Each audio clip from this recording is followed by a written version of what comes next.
Episode number 5 of The Walking Dead Dead City finds our survivors in an entirely new but dangerous situation after the events of the previous episode. Maggie and Ginny and what is left of the Tribespeople are trying to navigate the methane-filled sewers in an attempt to escape the Barazzi's trap, while Negan is now kind of at the mercy of Armstrong, the New Babylon marshal that's kind of leading him around.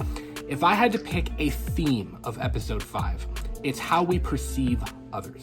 If you look at the show so far, the marshal has a very strict idea of what he is there for. He is there to bring Negan in. All of this other stuff doesn't matter. It doesn't matter that he's been injured. It doesn't matter who the Croat is. All that matters is that he brings Negan back. Maggie has a very personal vendetta against Negan for what he did to Glenn and Abraham and everyone else that suffered at the hands of the Saviors during the All Out War storyline. She's trying to use him to get Herschel back.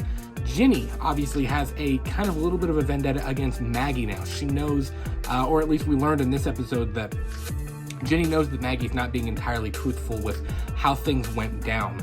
And the theme in this episode is how we perceive others and how we see other people. For example, we know that Negan is a very, very complicated person. He was a gym teacher. He was very kind to his wife. Yeah, he might have been a little bit of a douchebag, but Negan was not a god-awful person before all of this started.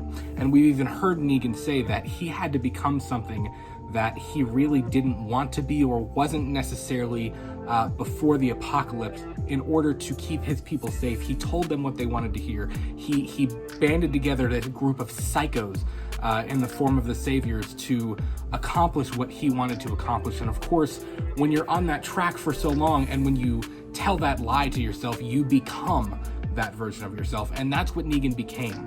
And Maggie is seeing that version of him, but it's all that she can see. The New Babylon marshal, he only sees that version of Negan that he's there for. So when Negan is trying to kind of help him through his injury, he knows that he saved him, and Negan's even like, dude, I saved you. Like, are you forgetting that I saved your ass back there? And he's only seeing him from this one point of view. But of course, throughout this episode, there are run-ins where, Negan throws the walker at him and things like that. I mean, there are moments where there's tension there, but I think largely this episode is about the New Babylon marshal coming to terms with the fact that, okay, Negan is not this monstrous villain that I set out to find. And I think Maggie is starting to realize that through Ginny and through the things that Negan has said and done throughout this small journey they've been on together. The thing that this show is doing so well is it's forcing our characters and us to look at each other a little bit differently than we would have in the past. Even look at Maggie. Now we know that Maggie lied to Negan and to Ginny about the circumstances of what exactly happened when the Croat showed up at the hilltop. She explained that he kind of was doing the same type of thing that Negan and the Saviors did to Alexandria and the hilltop and the kingdom in Oceanside during the All Out War storyline. But that was a little bit of a lie. We know for some reason the Croat wants Negan. He had the wanted poster. He handed it to her. They took Herschel. Apparently is like a little bit of a bargain. He wants Maggie to bring him Negan. At least that's what's implied. And that's a little bit interesting. That kind of raises the question of why does he want Negan in the first place? What is this weird obsession that he has with wanting Negan back?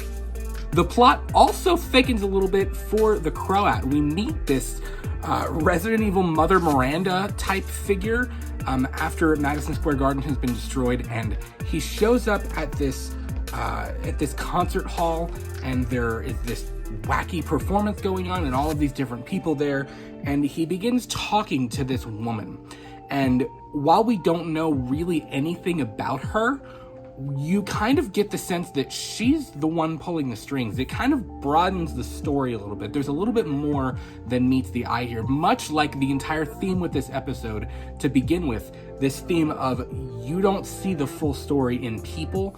We don't necessarily see the full story of what's happening yet. So I'm kind of curious to see how they're going to tie that up, since the next episode is the season finale of Dead City, and I'm curious to see what this woman's role is and kind of what's going on in New York, because there's obviously something different than what's going on the mainland in places like Hilltop. And it seems a little bit different, their dynamic and kind of what's going on here in Manhattan.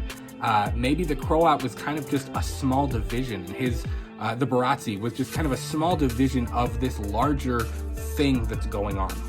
I've said it from the very beginning. The thing that I was most excited for was to see how the dynamic between Negan and Maggie evolve throughout this show, and I am extremely intrigued, maybe more than anything else, to see how they leave things after Dead City. How do we leave Negan and Maggie's relationship? Because we're reaching a boiling point where there are so many things that are pent up, so many pent up emotions and thoughts, so many lies that have been told on both sides. And I do think that Negan is being the truthful one here. I don't think that Negan is lying to Maggie. I think Maggie has been lying to Negan the entire time.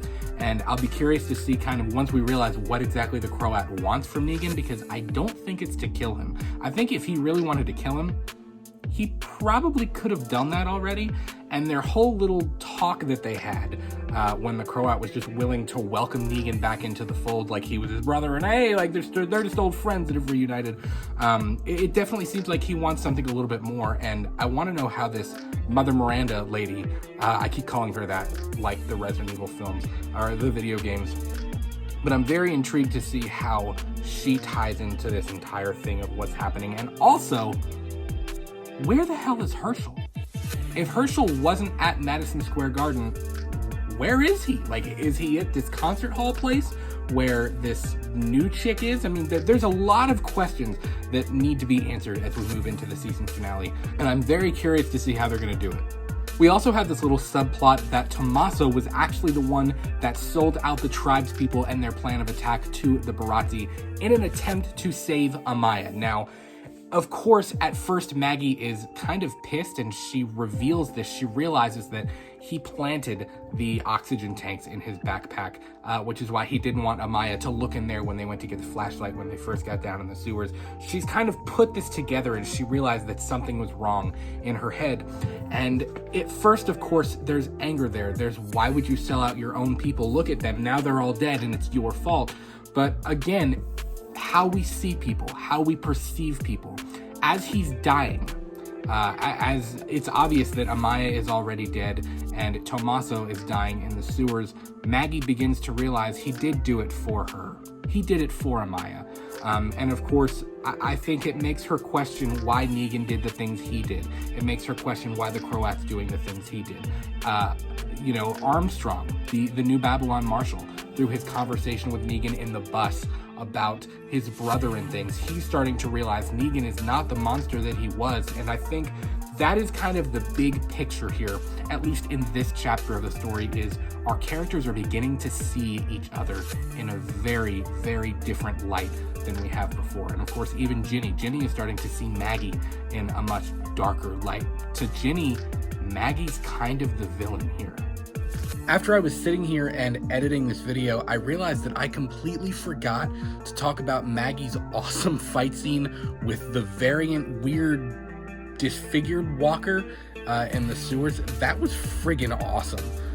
And if you stayed and watched the showrunner's little blurb he does at the end of the episode, he talked about having this idea of walkers that were kind of intertwined with each other, that they had kind of not grown together, but kind of decayed together, and they had kind of like, if one stuck its head through another and one's arm got caught in this one, and it was kind of this disjunct, jumbled thing of walkers all kind of tied together. It was a really cool thing, and it makes sense for for the area that she's in. They're all decaying together. They're kind of in just big piles and stuff like that. It was a really, really cool scene, so I wanted to be sure that I threw that in there. Very interesting character dynamics, and I'm really, really liking what they've done with this show so far. I can't wait to see the season finale, but please let me know your thoughts in the comments below. I want to hear what you think. New episodes of our shows premiere every single week at 8:30 p.m. Eastern, with brand new video essays dropping every single Tuesday night at 8 p.m. You can follow us on Twitter, Instagram, TikTok, and now Threads at LTM Podcast KY. Guys, we absolutely love you. Leave this one a like, and we will talk to you soon. Peace.